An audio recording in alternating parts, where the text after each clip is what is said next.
Slack and E Major welcome you to the My Type of Hype podcast, where we celebrate hip-hop, not just the hype. How y'all feel out there? Oh, yeah.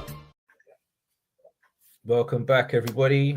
As always, your boy Slack in the building at the My Type of Hype podcast with my co-host extraordinaires also in the building. What's happening, brothers? Bless. We're here, man. My Type of Hype, the podcast that celebrates hip hop and not just the hype. E Majors in the house, Slack's in the house, and of course, Potter. What are you saying, bro? How are you? We are back again for another week. So it's Potter, aka Reggie Mackworthy, aka new Luke Page. Like he was loving that one last week. So He's easily my favorite one so far, bro. Easily my favorite one so far. Luke Page, you know. But yeah, we're back, man. Gonna have a good one again today. Gonna be chopping it up a bit. Once again, this is one of Slack's tweets that he put out there. You know, I see his tweets sometimes and they're like, man, that'd be a good topic. So a little while ago, Slack put out there what some of your favorite East Coast, West Coast collaborations. So East meets West. And we ain't trying to bring it back to the 90s, you know, even though my top 80s made the 90s hip hop raised. Yes, true indeed. Are we stuck in the 90s? No, but it's a beautiful era, man. And you can't talk hip hop without going back to that a lot. So I ain't trying to bring it back there. We know what the media tried to do with the whole East v West thing. But for those of you who are old enough to remember and who were actually outside at the time, it was a massive thing in hip hop. Do you know what I mean? That whole East Coast, West Coast thing was huge. So when East Coast artists and West Coast artists or producers or whatever hooked up, it was equally a big thing. So yeah, man, what we chop it up a bit today about East meets West. So as this was Slack's tweet, would you like to kick us off today, brother? Yeah, well, you know, I was out in the crazy states last week, saw all kinds of crazy shit out there. So yeah, good to be landing back. Right.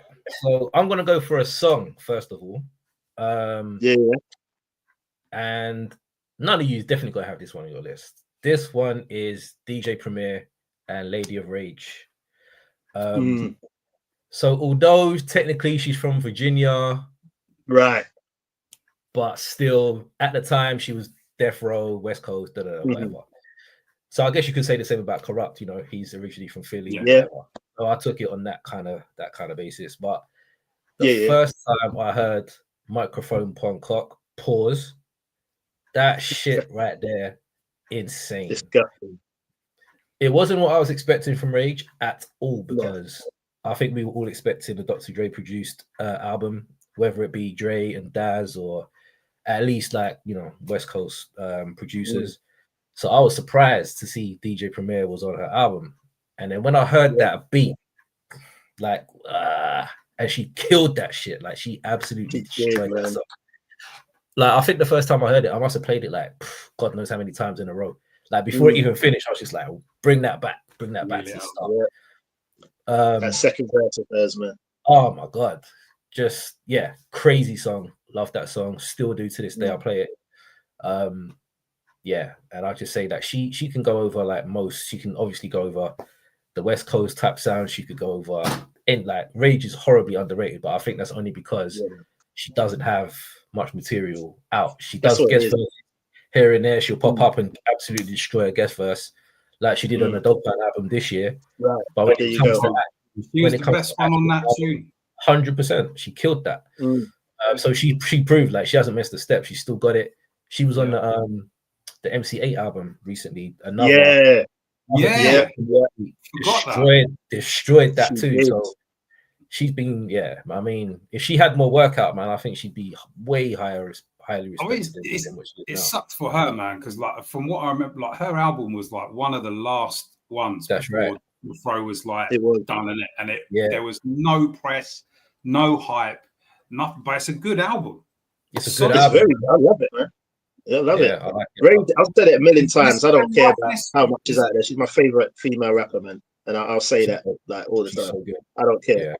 I don't care how much little product she's got out there, man. She's my favorite female rapper, man. Love Rage. Love Rage. Yeah.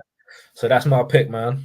Good call. Yeah, it's a hard tune, man. That's a hard tune, man. Prima. And that sample, that Redman sample as well. Yeah, I love that tune, man. Everything yeah, about it is perfect for me. Definitely, man. Potter, you want to go next? What you got next, bro? Yeah, man. I'm going to go in, not with the top one I was going, but I'm going to go in with like something real hard. So again, just a song, but Horse Mentality by the Four Horsemen. So Cannabis, Razkaz, Corrupt, Killer Priest. Four top spitters. Like all of them guys can bar for days. This is the only reason I haven't used that sophomore Cannabis album for a coaster. Like this, this tune, similar to what you did with Rage, I guess. Slap. Like, I constantly wheeled that tune up. Like it just comes in that dun dun dun dun dun. Like as soon as it comes in, it's just hard, and all of them are just going hell for leather on that, man. Like I will be honest, I'm not a massive fan of Killer Priest. I never was, so I wasn't really keen to hear him on that tune. But he kills it. Razkaz was brilliant. Corrupt opened it amazingly. Cannabis anchors it, and just he's doing mathematical equations in the verse. And just brilliant, man. Like that's, and then obviously they've continued to do music together. It's continued to be hard. It's not for everybody. I wouldn't say that they're the four most accessible MCs that hip hop has ever seen. But their last, when was that last album? Was that last year? No, I think it was 2-3 years ago. But I like that a lot, man. That was good. Yeah, it was really good. But like immediately I heard Horse Mentality and was like, I need to hear more of this. This shit is heavy. I think the album just came a little late. I think everyone was kind of really ready for that Horseman album around sort of 99, 2000, around that time.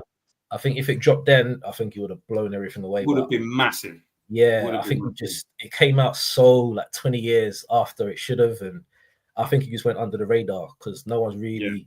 I mean, people like us who were like, heads that like we'll be checking for it, but I think like more casual people, they ain't really gonna be going there for a Razkaz, and you know what I mean. But it's a shame because all them guys, like you said, they're crazy. They all can rap their asses off, and like I think Razkaz kills it on that tune, but like I think he's got better like over the years. I think like that Apollo Brown project. Yeah, his old stuff is dope, but like now, I think he is absolutely killing it. And he's gone from, I mean, just because of how I felt about Corrupt and Cannabis at the time, I think he was probably my third favorite out of them three. But like, I think he's probably like one or two now. Like, I think he was the star of that Horseman album. He was the one. Absolutely, yeah. He was the one who had the verse. I was most like, okay, him and probably Cannabis, I think, were the two standouts on it. But yeah, I liked it a lot, man. Yeah, it's a good shout. Good album. Yeah, good shout, man. Definitely. What am I going to go with? I'm going to go with an obvious one, man. I'm going to go with Tupac. Same Rage, but yeah, he's West Coast. He represents West Coast, isn't it? I've got my mind made up. I knew that was coming. Go with that. Yeah, for sure. Of course. That's what I mean. It's an obvious pick, but at the time, when I heard them men come in on the track, like Redman, Meth, and all that, it was incredible to hear, man. So and we had all the history. We know who Tupac was around that time, and obviously we know he's always been a huge Redman fan, and we understand all that backstory. But just hearing it though, at that time, such a West Coast death row album, and that track, man. And just the way everyone killed it. So not only is it a brilliant East meets West track, but it's just a brilliant posse cut in general. Do you know what I mean? Beats hard. Did Daz do the beat? Daz done the beat on that. Yeah, Daz did the beat, yeah. Because it was meant to be a Dog Pound album originally. They got Red and Meth to record it for the Dog Pound album, but it never happened. It was meant to be, That's right. I think Rage is meant to be on it as well. Rebel Lioness has got a verse for it, as we know. Yeah. So yeah, just a hard track, man. I think it's incredible. Brilliant collaboration, and I just love how they all come together. Who do you think has the best verse on there? Who has the best verse? Man, I go back and forth, man. Redman. I'm not just saying it because it's his track, but Tupac's verse is hard. But I think I really like Gun to Head. I might have to go with Meth, you know, on the track. Mine's Redman. Yeah, I think Redman for me. I flow. Just that I'll erase the whole front row at your wake line. yeah. Dangerous, like actually, yeah. That's what I mean. I'll go back and forth. I think Meth and Red killed it. Whose verse would you take off so that Inspector Deck's verse can still be on there? Daz. I knew you Daz, yeah. You know why though? And I think me and you, Slap, were talking about this on an episode before, or it might be in a conversation. I'm not sure, but Daz, I think, has got one of the most underrated flows in hip hop. Like Daz can rap, right?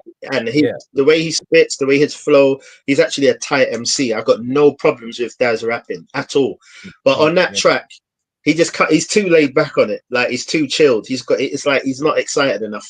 So it's almost like when Tupac comes in second, isn't it? I think he does, yeah.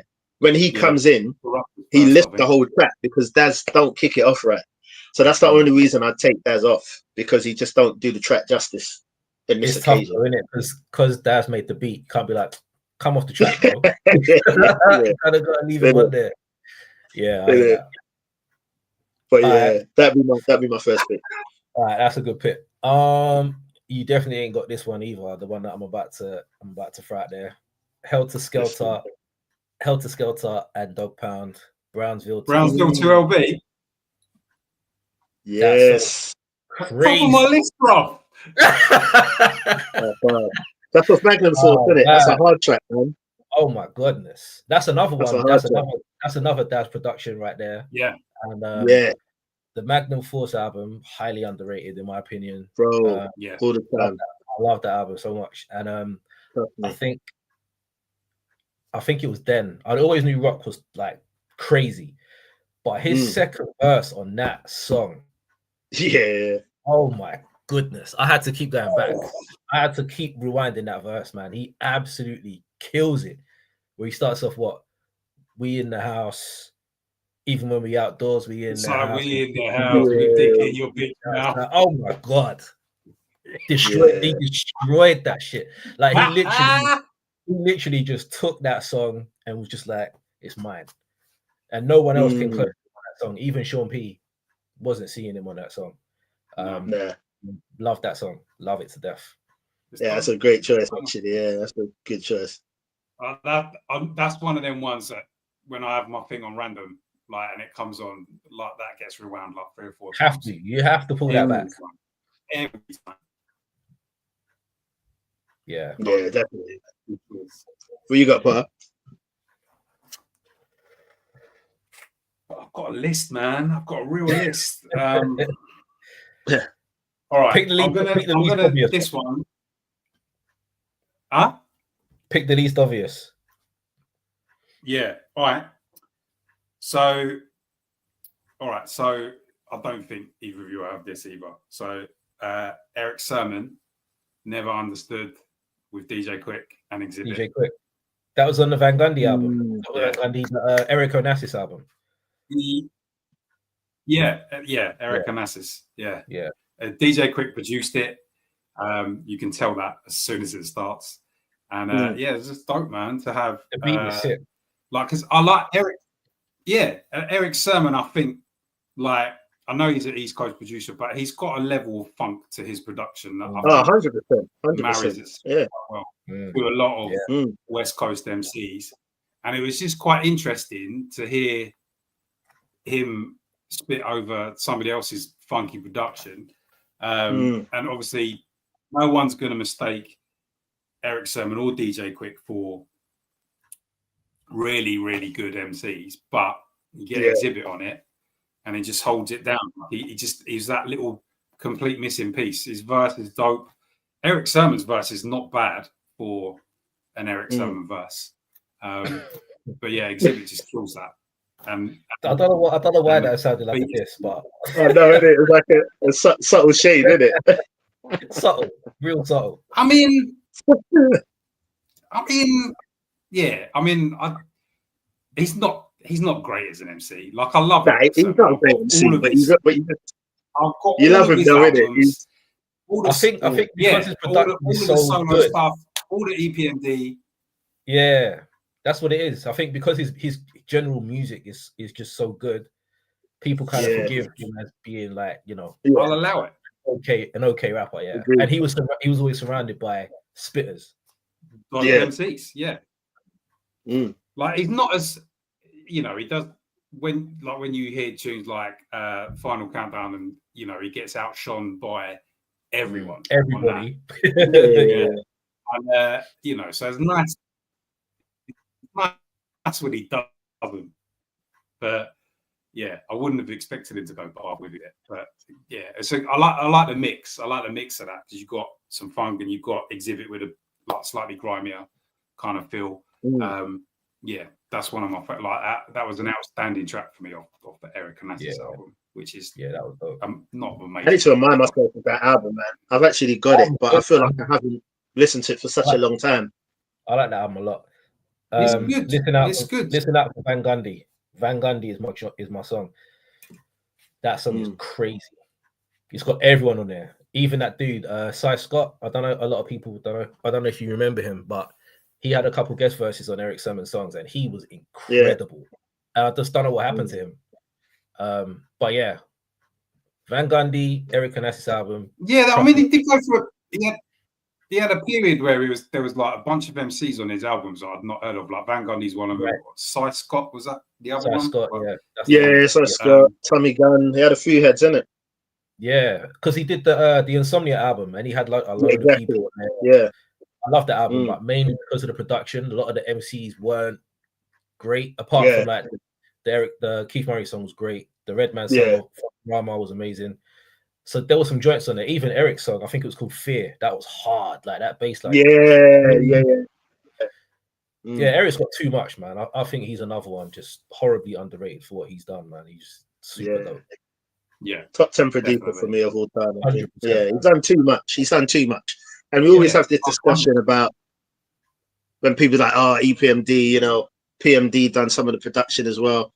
PMD never, like, why didn't he continue doing that after EPMD albums then? You see what I'm saying? Like, Eric Sermon went on to do, like, greatness. After that, PMD was all Solid Scheme, mainly. He did a lot of remixes, R&B, not just hard hip-hop. He was doing crazy R&B joints too. It's obvious, EPMD is him, man. Like, I mean, you know what I mean? There was a hot minute when you could immediately tell an Eric Sermon beat. Like as soon as it started, you'd be like, definitely. Yeah.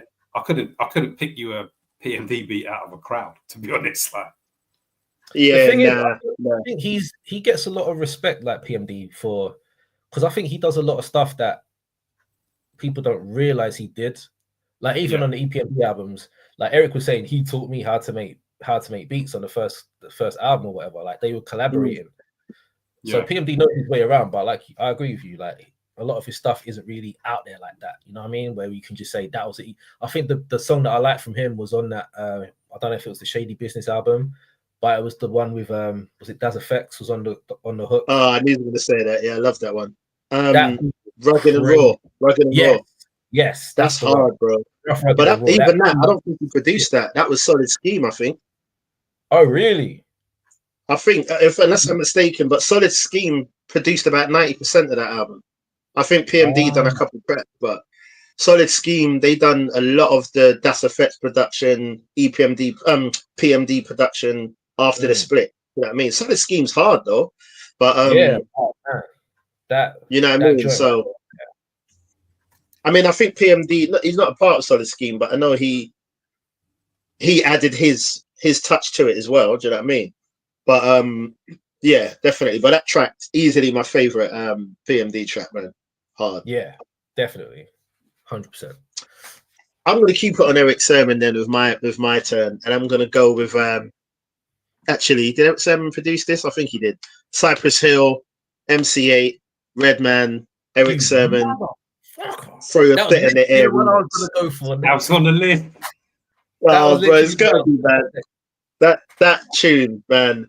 The track's hard, the beat's hard, the original's hard as well, but that remix, man, and then the video as well, when they was all in their different settings, like MC8 with all his you know what I mean, the chrome hubcaps and all that stuff.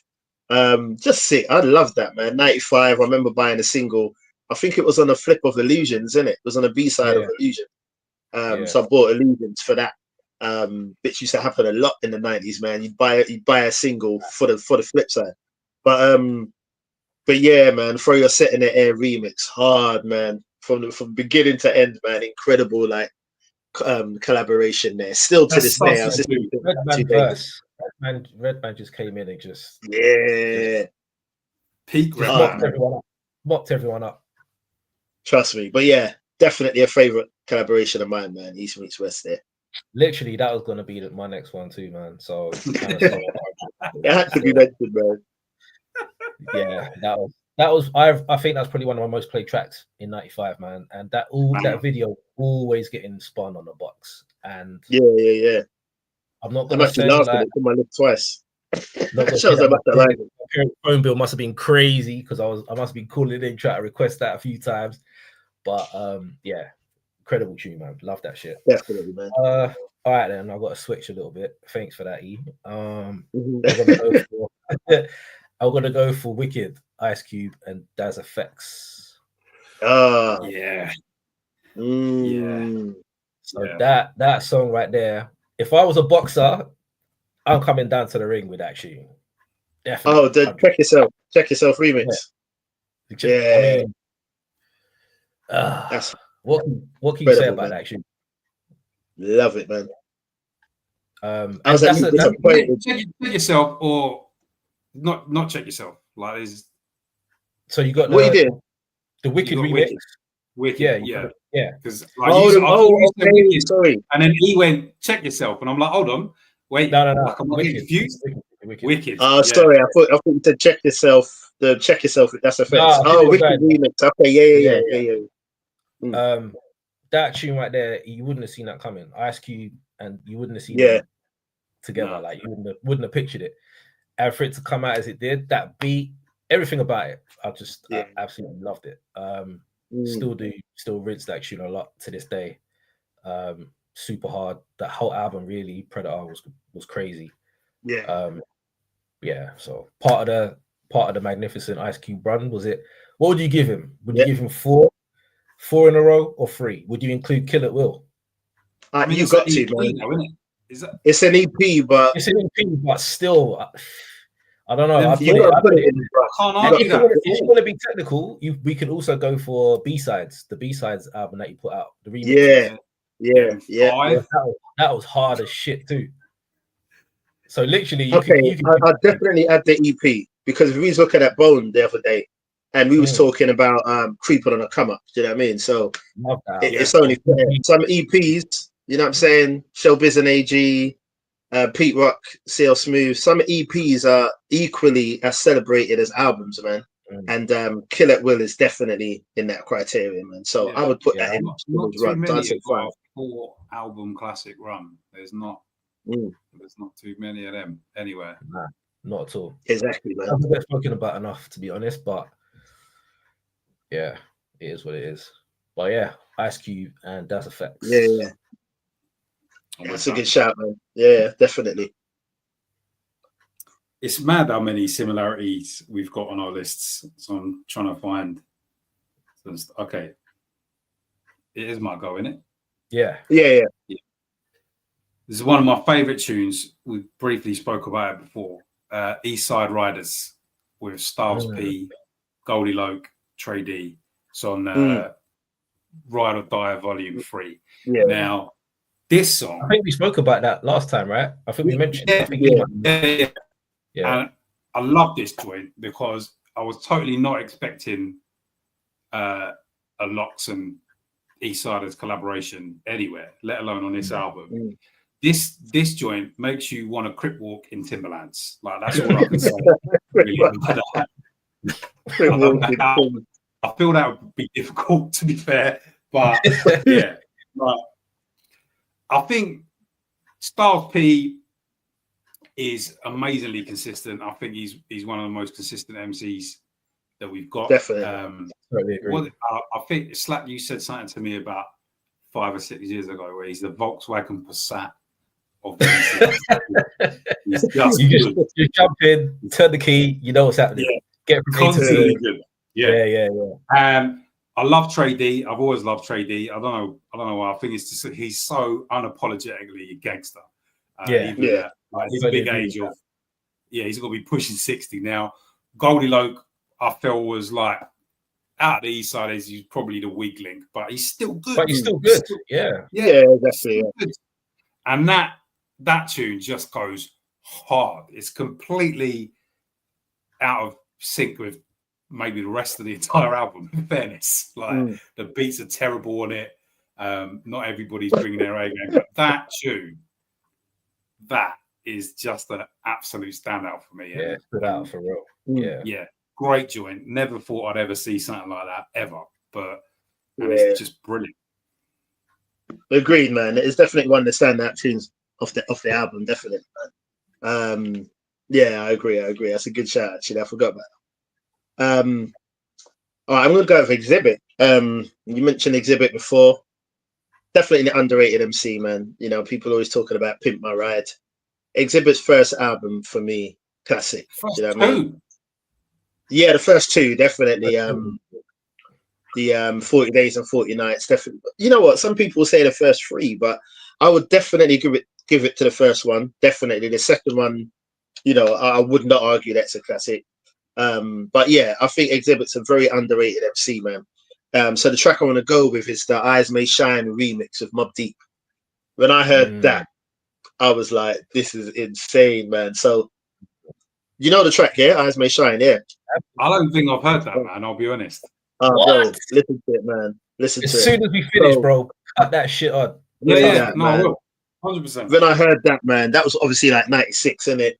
And same thing. And that's why I'm enjoying the episode, because in that time, we just love hip hop, innit? So obviously the divide, and I know it's more of a media push thing, but I'm just saying, I always got excited when I saw certain hookups, man.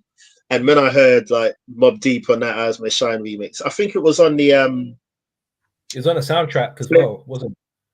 Was it? I'm not for sure. What soundtrack was it? I swear it was on the soundtrack, because I'm not sure if it was I'm not sure which one, but I heard it before I heard it on the Exhibit album. So because it's not even on the album. It's on the it might have been on later editions, but it definitely weren't on the one I had. Like there you go. Right. So it was on the flip of Foundation, on like the Foundation single.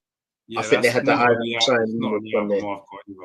I remember him being it might have been a sampler or something that I had it on then. Because yeah. Like, who is this Exhibit guy? I don't know who he is, but because Mobb Deep was on there, I was like, let me give it a go. If it was just Exhibit, I might have been like, all right, whatever. But yeah, as soon as I heard that, bro, that's hard, isn't it? Yeah, I was a big Exhibit fan in '96, man. When I heard Paparazzi, that blew my mind. The beat, even what he was talking about, like, I thought it was incredible, man. Like, so I was actually excited to listen to that album. I think it's a brilliant album, man. Definitely, man. Brilliant album. But Eyes May Shine remix, man. But yeah, spin that after, man. I'll be getting hold of that, man. Yeah, for sure. You'd be on that 100%. But it's crazy that I heard Paparazzi after I heard Eyes May Shine. I heard Eyes May Shine first, and then I heard Paparazzi, because the Paparazzi had a video, right? Yeah, that's right. Yeah, I don't know how the hell I got hold of that song. It was mixed in with there was like I think 8 Ball and MJG. Like there was a whole load of different people on this. Okay, yeah. Just random songs, and then I remember seeing his name. Like, who's this dude? But yeah, great shout, man. All right then. So I'm gonna go for. I'll probably go for Full Cooperation. Yeah. Okay. Death Squad and Too Short. I loved that song, man, because it was different from everything else that Eric Sermon was doing at the time. The beat was so not Death Squad. It wasn't like the hard bass lines and samples that we're used to from him. It was more kind of and to have to have Too Short on there as well. Like it wasn't what I was expecting, because when I saw the lineup and I was like, how's Too Short gonna be rocking with the Death Squad? Like, how is that gonna work?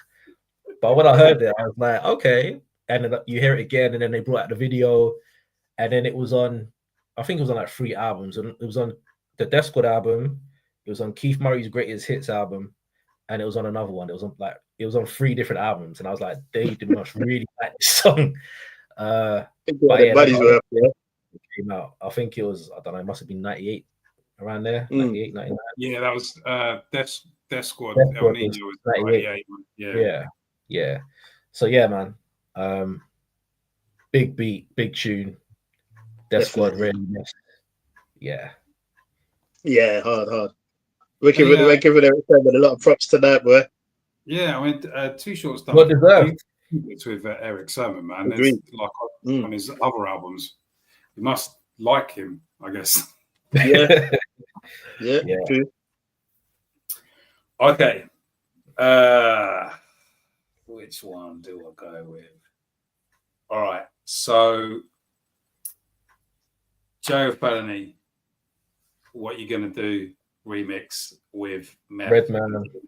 Meth, yeah. Wow. Yeah. Wow. I need to go back to that, man. I totally forgot about that. Yeah. There's several of these. Like there was another one with Redman on, and yeah. But for me, that one's the best. Like I really enjoy that one. Like I don't even know who did the beat, to be honest. Like, but I don't know if he did the beat on that either. Nah, but that is a dope ass beat, man. That is so heavy. And it was weird because like Joe Felony, it was like the first artist to be signed to Def Jam West Coast.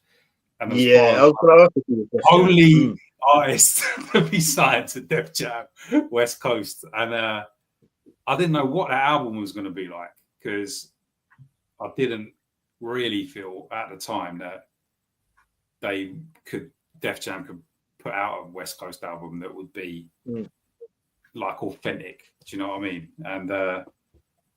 And it was pretty good, man. But I mean that Sherm Sticks, the other tune that was Sherm Sticks. I like that too. Yes, too. But this one, yeah, it's another one of them ones where you just have to wheel it up again and again because the beat is ridiculous.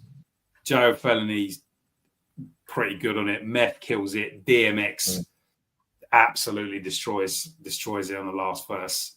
And yeah, it was. I think obviously I understand why I did that because Meth and X were pretty hot at the end of the 90s, and they wanted Felony to move some units, but he didn't. It is what it is. Dope ass tune, so heavy. If you forgot about that, you definitely need to revisit I did. What's it called again?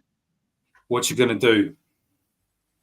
And there's a couple versions, bro. I think there's like a Def Jam remix. There's an original, and I swear there was another remix that he did as well. There's definitely one with Redman on, and like that's the dub. I think that's the Def Jam. I think that's the Def Jam remix. I think.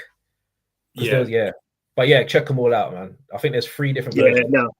Yeah, and J.O.'s verse is different on all of them. He's good, man. Yeah, definitely gonna check that out.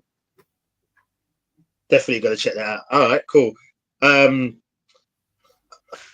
Super obvious, but I feel wrong if I don't mention it because I just love the song so much. Commercial as hell, but Game 50 Cent, This Is How We Do. I mean, I know Game, we say what we say about the Game. I think he's got an underrated catalogue, in my opinion. I think his catalogue's strong. We've had this discussion, and I think he can rap. You just got to take all the antics away from him. But How We Do, for me, I'll never, ever stop loving that song. Huh? The antics is his whole personality. It is. And like we said the other week, man, all the name dropping does get like crazily annoying. I get all of that, but I think he's got a strong catalogue, man. I was listening to LAX again the other day. I think that's such a hard album, man. What's it called? I think the first 2 are very good as well. Red Album's not even bad. Jesus Piece, You know, I think he's got good albums, man. But yeah, How We Do. When I first heard that, man, it was obviously the beat that caught me in. And 50, like, Game on that is quite annoying, but the track itself, it's a fire microphone. Like, I'll never get bored of that track. Never. I'm sorry. I'm sorry to go against the class here, but I absolutely hate that song. And I'm not Really? sure. That's it, bro. What is it about it that you hate? I'm unsurprised. I'm unsurprised at that, to be honest. I think the beat just sounds too, I don't know, too generic, too like Scott Storchy, that whole Scott Storch Doctor. I didn't really like a lot of shit. And if I had to pick a Game and 50 tune, it'll be the other one. How We Do. Hate You or Love It. Hate You or Love It. Yeah. See, I'm on the flip. I don't really like Hate It or Love It. Yeah, I think Hate You or Love It is way better than. I don't get the hype that all that song gets. It sounds like some nursery. I never really took to that song, to be honest, bro. I love it, man. Like the beat, everything. I just used to let it run, man. Like that's a track to me that I usually can't hit. That will be highly unpopular. I get it, but for me, it never hit for me, man. I always like the other song way better. You're not even a big fan of documentary, though, are you? Nah, I'm not, to be honest. I think I'm not saying it's a bad album. But I'm saying like, no, I'm not saying it's not good. I'm just saying I don't personally check for it. Like I never go back to it. And I think maybe some of the songs were just overplayed for me, like around that time, 2005. Like I will still listen to Higher because I think Higher is incredible. And I remember when the album was about to drop, we were in a club. I think Potter, you might have been there still. I can't remember what club it was, but the DJ ran it back like 3 or 4 times. And we hadn't ever heard that song before. And we was like, what is this? Like, this was before the album dropped. So yeah, Higher, I really, really like. But I think like the Kanye produced song was underwhelming. I think a lot of the songs I just think a lot of the songs just didn't really do it for me too tough, to be honest, bro. I could skip a lot of the album and be fine. I'm not really big on Game. I'm just not big on him. Like even like Jesus Piece and LAX, like I'm not. A lot of those songs were very radio reachy for me and just didn't. I just don't do it for me. I prefer some of his mixtapes, to be honest, than his albums. Like 1992, I think is hard. 1992, that's hard. What is it? 1994, 92? Can't remember that. 92, because that's the year of the riot. That's one of 100 bars on it, isn't it? Yeah. That's a good album. So yeah, I don't dislike him, but I don't really ever check for his music, and I think. Aside from the antics, I think there's too many features on his albums. And what really pisses me off is he mimics the person who's featuring on his album. Like he's got a song with Wayne and Tyler, the Creator, and he was literally sounding like both of them at one point on the song. Was it Martians versus Aliens or some shit like that? It was called. Yeah, and he was sounding. He was trying to mimic. I don't like all that shit. Like you got to come with your own. He definitely does that. He's got a track with Daz, and he's rapping just like Daz. Like there you go. Yeah, he definitely does that. I think that's his problem, man. He's had like an identity crisis. He can never really make up his mind what he wants to do. Like, I mean, I kind of get what you're saying about This Is How We Do, but like I kind of like it's because of that. The keyboardy bit reminds me of like old 80s and 90s West Coast 808 beats. Like it's that. But I just I can't check for him, man. I just something about him just doesn't. Same for me. Something just doesn't resonate with my spirit. I don't know what it is, bro. I hear that, and I was always the same. You know what? I think it has to be the same. The name dropping always annoyed me. Like it was like, man, it's too much. But I don't know. I don't know. Maybe I'm just changing as I get older. Like even as I go back and listen to some albums now, I don't know. I just feel like, man, to say this is actually all right. Do you know what I mean? I don't know. Once again, I think. Sorry to keep saying it, but the era we came up in, we were spoiled. Do you know what I mean? Definitely. And I feel like sometimes just listening to things again. Later has a different feel. I love documentary from the beginning, and Doctor's Advocate. I love those straight away out the gate. But yeah, I hear you, but I just think his catalogue's all right, man. I just think he needs to drop the Crisis thing. and just be himself. Because I think if you're looking at West Coast, whether we really, you rate him or not, if you're looking at West Coast He's MCs integral. of all time, He's integral. you can't not mention him. You know what I mean? Yeah. But you know what? It's that one where I woke up from the coma in 2001, but at the same time, 2001. Bitch, you know that album was out in 99. Let's stop fucking around. Someone in the that's my studio should favorite. have talked to him like, bro, it didn't come out in 2001. I didn't like the thing he was talking about Dre. Like, Dre's never helped me. Dre never gave me any beats. Like, bitch, if it wasn't for Dre, I wouldn't know who you were at all. Nobody. Bro, exactly. It's crazy. Like, something about him is just, I don't know, man. I just can't do it. I just can't. He's inauthentic. Yeah, that's what it is. And no one like that. And we know this from the jump. He that's definitely what he is, man. And that's what hip hop is, keeping it real, isn't it? So, but yeah. So who you got? I'm gonna go for an album for this one, and I'm gonna go for the Gutter album, GUTTR. Ah, yes. Rascas, RJ Payne, Havoc on the beat. Havoc. If you haven't heard the album, then you need to sort your lives out. Go listen to the album immediately. The lead track with Method Man, RJ Payne, Rascas over a Havoc beat. Forget it. Yeah, crazy. You want, man?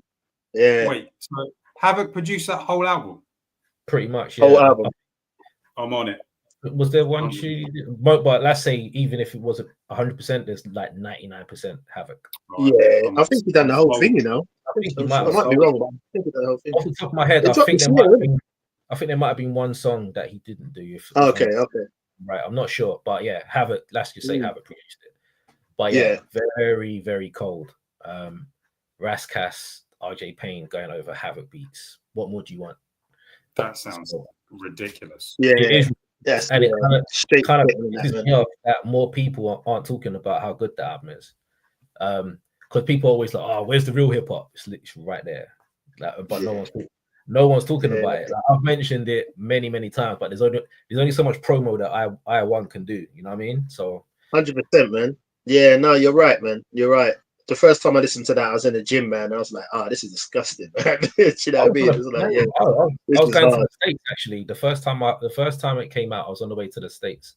And I remember playing it on the plane. And as soon as it finished, I was like, I need to play that again. Like, it was that good. Big up to Rascas when I met him recently. Was it this year or last year? I think it was underrated. Yeah, no, it's last year you saw him. It was like some little coffee shop, wasn't it? Oh yeah, Chip Shot, yeah. Chip Shot, yeah. Yeah. Nah, super nice dude, man. And some of the songs he was doing live, just bars upon bars. Like, big up to Rascas, man. And RJ Payne. Been doing it. Yeah, Payne, we know Payne, man. We know how I feel about Payne anyway, man. Top 5 for me at the moment, easily. He's just cold, man. Everything he does, it's just hard. And the thing I like about him is funny because my wife was like, "Man, he's proper aggressive, isn't it?" Like, whenever I'm listening to Payne, she's like, "Man, he's aggressive." So I showed her the barbershop album because I was like, "He's aggressive, but don't think he ain't spitting knowledge." You know what I mean? He's not just some aggressive battle rapper. Like, listen. And I remember showing her the barbershop album, and she was like, "Yeah, this is actually very good, man." So yeah, like Payne's just cold, man. Payne's cold, no doubt about it. Totally agree. No doubt about it. Potter, what's up next, bro? Yeah, we got next. I'm gonna make E happy with this one because please. So, yeah, let's see.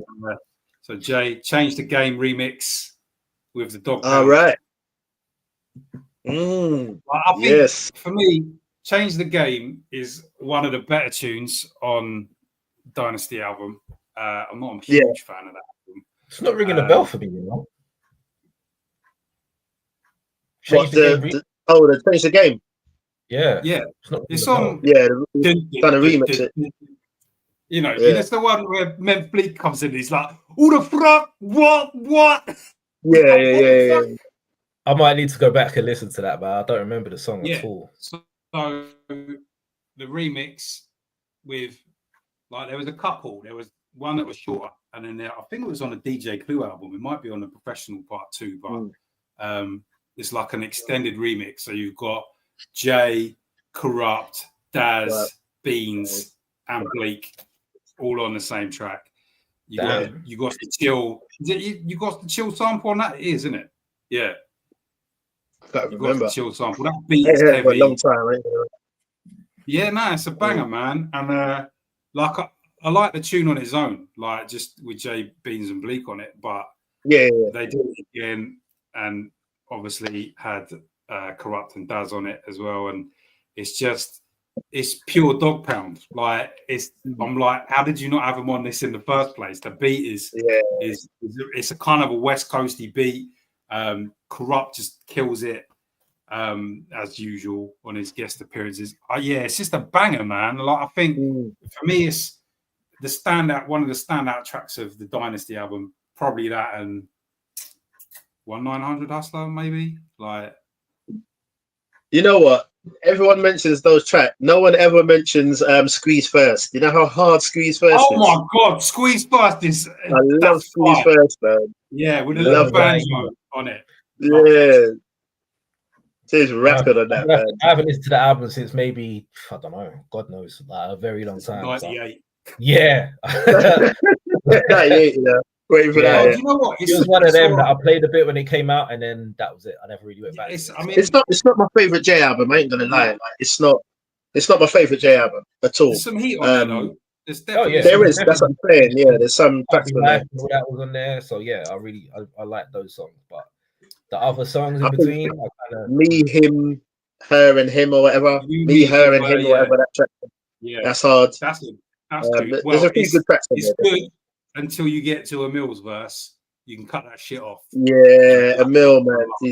But it was so short. That's the general rule when it comes to Emil. When Emil comes on, it's time. Definitely, man. Definitely. But yeah, right. I'm excited about this one. I actually forgot about it. Alcoholics, Next Level with Diamond D. Love that track. That's from the vaults, bro. That's from the vaults. Yeah, bro. Coast to Coast album. Even the video for that. That production's hard. Alcoholics, man, underrated. Coast to Coast, my favorite Alcoholics album. But that track, when I first heard that, I think I might have actually been at some Westwood. Yeah, it might have even been Temple, Tottenham, somewhere like that. Anyway, and I heard it. I was like, "Bruh, like, who's this?" I'm sure that's the first single out. I didn't know what the track was at the time. Obviously knew Alcoholics, but didn't know the track. Yeah, and then Diamond D's got a verse in it as well, and he produced it. Hard track, man. Yeah, man. Love that so much. Was even playing the whole album again, maybe about a month or two ago. Yeah, definitely need more mention, man. Alcoholics, yeah, Diamond D. And I like Diamond D because he goes through a little stage where he would produce tracks for people. I don't know if he gave them a discount, if he was allowed to spit on it too. But there was a few times where he produced the track and then he'd rap on it as well. But yeah, he killed it, man. Or 5 if you give me a 16. Yeah, I'll take the verse, man. Take the verse. Wasn't King T on that one too? That track, nah. Just Alcoholics and Diamond D on it. Maybe he's on it. King T's on the album. He's on the album, but not on that track though. Okay, but yeah. I do like that song. Welcome to the Next Level. That's fire. Yeah, it's hard. Love that one. What you got, bro? Okay. Who do I go for next? I might have to go for Snoop and DJ Premier. Yeah. Actually, I can't remember the name of the song. It was Is it the one on Paid the Cost to Be the Boss? Yeah, bro. Yeah. The name's on my head. The name is on the tip of my tongue. I just can't remember what it was. What is it? But I wasn't expecting it because it's. I'm angry now. I can see it right there. The grey and black cover. Yeah, Paid the Cost. Be the Boss. Yeah, it's the Paid the Cost. But I mean, the name of the song is gone from me. Yeah, but you guys know what I'm talking about. Yeah, I know the track. Yeah, I love that track. Usually, when it's like a East Coast producer and a West Coast MC, sometimes it doesn't always come off, and especially with Snoop's style, it's to kind of like the smoother, slower kind of production. So I was a little bit skeptical when I saw DJ Premier was producing on there. But when I actually heard it, and I was like, oh, okay, this actually kind of works. I was pleasantly surprised. I can't remember what the damn name of the song is, but you guys know what I'm saying. Yeah, I love Let me find it. I want to find it. What you say? The one and only. The one and the only. one and only. That's the one. That's it. One and only. That's the one. That is a hard There tune. you go. Yeah, Yeah, I never saw that one coming. I never thought I'd hear Snoop going over a Premier beat, but finally happened. That'd be good, exactly. Yeah, but Primo, I've not really heard anyone sound like nah. Yeah, I expect it to be good, man. Well, maybe not. Yeah, that's the one. I think my last shot as well. I know none of you have got this one on your list, but it's an absolute banger. But I'm gonna save that one for my last go round. Okay. all right. Okay. Potter, do you want to throw out two for time's sake? Yeah. For your last two. So for your last two. Last two. So Tupac with Buckshot and Smith and Wesson, Military Minds. I've never ever expected to hear that. Like I think I found it what's that on? It's I think. Like, I don't think it was an official release because I remember finding it on LimeWire, like back in the day. Oh, God. Yeah. And I don't think I know it. Yeah, and I think it's on like one of the 737,000 albums that he's released after death. Wasn't it meant to be on that One Nation album? It was like one. Yeah, it must have been. Yeah. It must have been. So I'm torn with this tune because obviously, you know, we've discussed how much we like Boot Camp Click and love Buckshot. Shout out to Buckshot. Hope he's recovered from the other week. Yeah, definitely. And Pac just comes in like hard. He's like at his militant best, like going on about soldiers and all of this sort of stuff.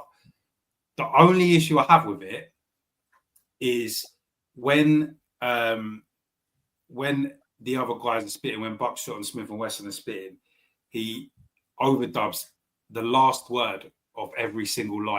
That's annoying. And I'm like, this is a great beat, really good verses, and then he's just like, just doing his, you know, how he shouts out a word. It's just like, and it's every last word. I wouldn't mind if it was somewhere else in like the in the tune or whatever else, but man, it's every last word that they say, he overdubs it. I'm just like, there's no point to that. But yeah, great tune. If you haven't heard it, then definitely listen to it. The other one, this is probably going to piss Slack off like 2 times. You did this on purpose. I can see it already. I kind of did. Yeah.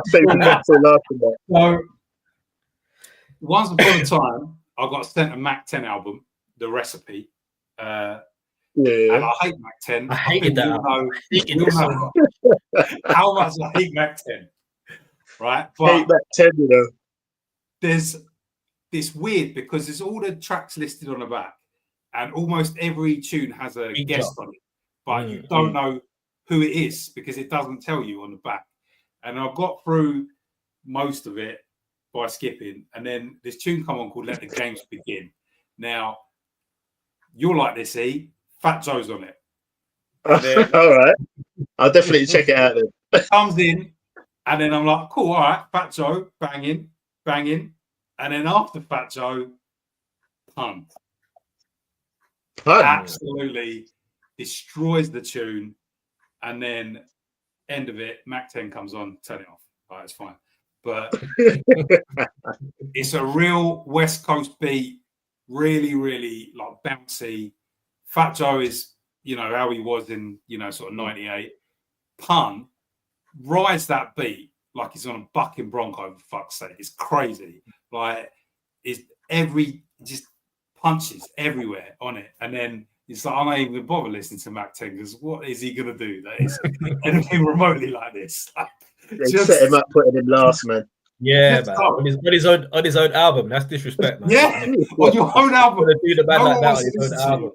No respect. They set him up, man. But I will stand by, that is a banging tune. The beat is hard. Pun and Joe kill it, especially Pun.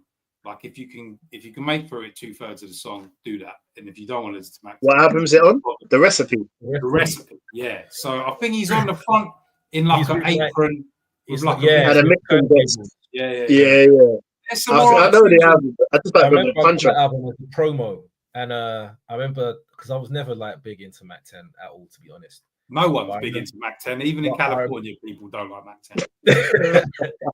I remember reading the track list, and there was loads of people on the track list, like loads of features, and I thought, oh, all right, so as long as he gets drowned out, it should be good. But I don't know, a lot of the beats were just weak on there, so it wasn't what I was expecting or hoping for. And even the one he's got, there's a tune with Eazy-E on it, and it's if you know Eazy's catalog, it's like one of his recycled verses from like his second album.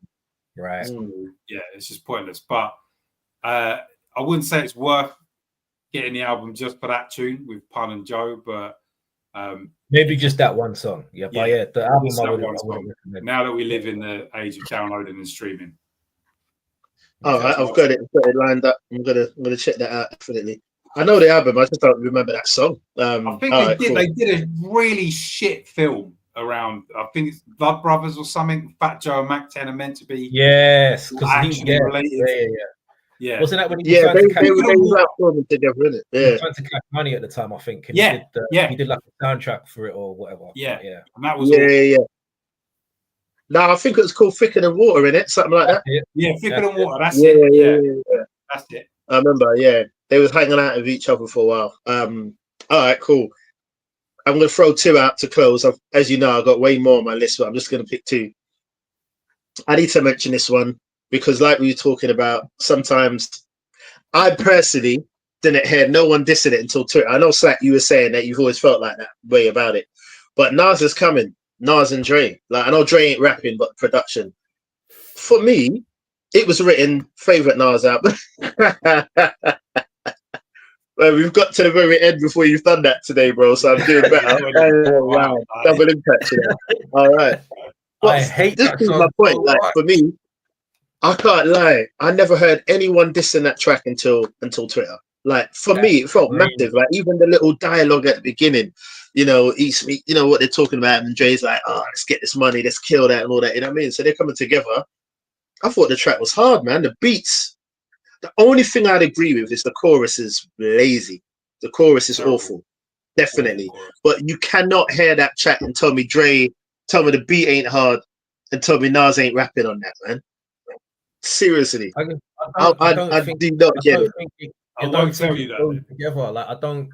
That beat, it doesn't make sense to me. And then the hook doesn't make sense. Nah, I agree with the hook. It's terrible. It feels like Dre made a beat. Nas was rapping over there, and then some woman was saying Nas is coming over there. Like it didn't mesh. Like that beat, the chorus is terrible. Maybe Corrupt or someone on that beat, I think would make more sense. But Nas and Dre, it never worked. Like the firm and all of that stuff never came together as it should have. Because it should have, man. They didn't have the chemistry, bro. They didn't. They didn't have the chemistry. It's like that's why Rakim and Dre didn't work. Exactly the same. Yeah. They didn't have the chemistry, and for me, it was a force. And as soon as I heard that song, I remember when I bought It Was Written, I took it home and I saw Dr. Dre had produced the song on there. I was hyped. I was ready for this to be a banger. I played that shit and I was so disappointed, bro. Like I couldn't tell you. I ain't even lying, bro. Like that baffles me. Like we were gassed about it. We was like, "Oh, have you heard the Dre?" I remember going to school after. Was it school or college? Yeah, school after. Yeah, it was school. Yeah. And everyone be talking about it, man. I'm like, yeah, like that was always a favorite track of mine. But like I said, I love that album. So it may not have been like my top 5 favorite track because I love the album so much. There's so many other good tracks. But I think I love the track, man. Like the only thing I agree with is the chorus. But the bass line on that track, Nas rapping on that track, the intro, I love it, man. Just the chorus is weak. You like them fake smoking on weed or whatever at the beginning of that song. Oh, come on, man. It's fake, bro. It sets the scene, isn't it, man? It sets the scene. It's so corny. Dre, what up? Nas? And it's like, what? Like, come on, man. But even that, I was gassed just to hear Dre's voice on the track, man. I was like, yeah. And think think of the time as well, like what everything that was happening around that time. It That's was, why they did it. It was the whole East-West. yeah, of course, country. exactly. It was I just monumental don't for me, think, man. I I loved don't it. think it worked for them, bro. I'm honest with you, man. I don't think the chemistry was there for me Now, personally. in hindsight, there's no chemistry between them. Hence the whole Firm album. But yeah, no.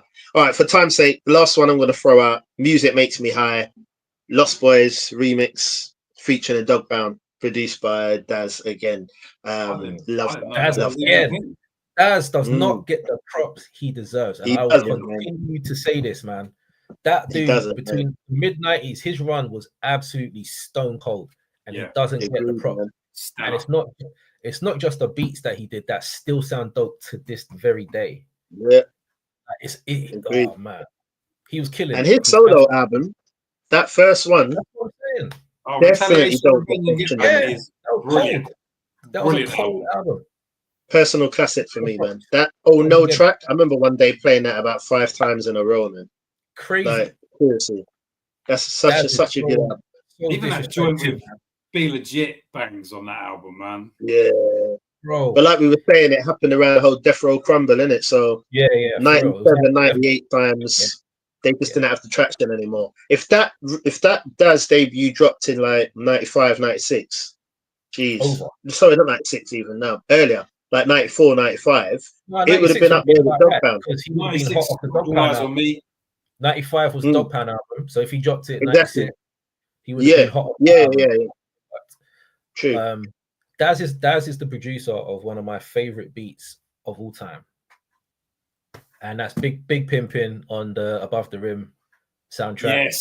Yes. I've been looking for that instrumental, and there isn't one. It's just you can't find it. But I love that beat so much. Like, it's perfect. It's literally a perfect instrumental.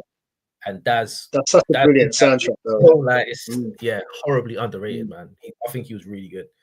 All right, man. I'm gonna throw out one more, and it kind of ties in because he only just dropped the album last week, Absol. So Absol, DJ Premier, How to Rap. If you haven't heard it, please stop playing yourself and play that song immediately. Because that's off the Herbert album, isn't it? Cold. Yeah, off the Herbert album. Enjoy it. Oh my god. That's the best track on the album for me. I ain't gonna lie. And it's the last track on the album too. So it's the last track, yeah. Oh man. So I remember again, I was on the plane when I've had a lot of plane rides this year and last year. But hearing the horns come in, because you weren't expecting that. I just thought it was going to be the bass line and the drums. But then when the horns come in, it's just perfect, man. And then what Absol's talking about on there as well, sick. Definitely a great mashup between East and West on that song. I agree, bro. I'm not cheating, but just to add to that as well, on that same album, I am always the track with Joey Badass as well. That's a good East Coast West Coast collaboration as well. That's a good track, man. I remember listening to it and thinking, these two actually got good chemistry, man. Moon Shooter or something like that. Yeah, that's a hard track as well, actually. That whole album, I really enjoyed that Herbert album. I liked it a lot. It's a good Absol, another MC that doesn't get his props, but I think he's one of them dudes. He just pops up, drops something, disappears for 5 years. So the fact that he dropped something so soon after Herbert was kind of surprising. And it's good to see that he's been active, because I really like Absol, man. I think he's really dope. I think the first time I heard Absol was, I think, on that P Rhyme album, with Mac Miller and what was the track called again? Him and Mac Miller, innit? Yeah. But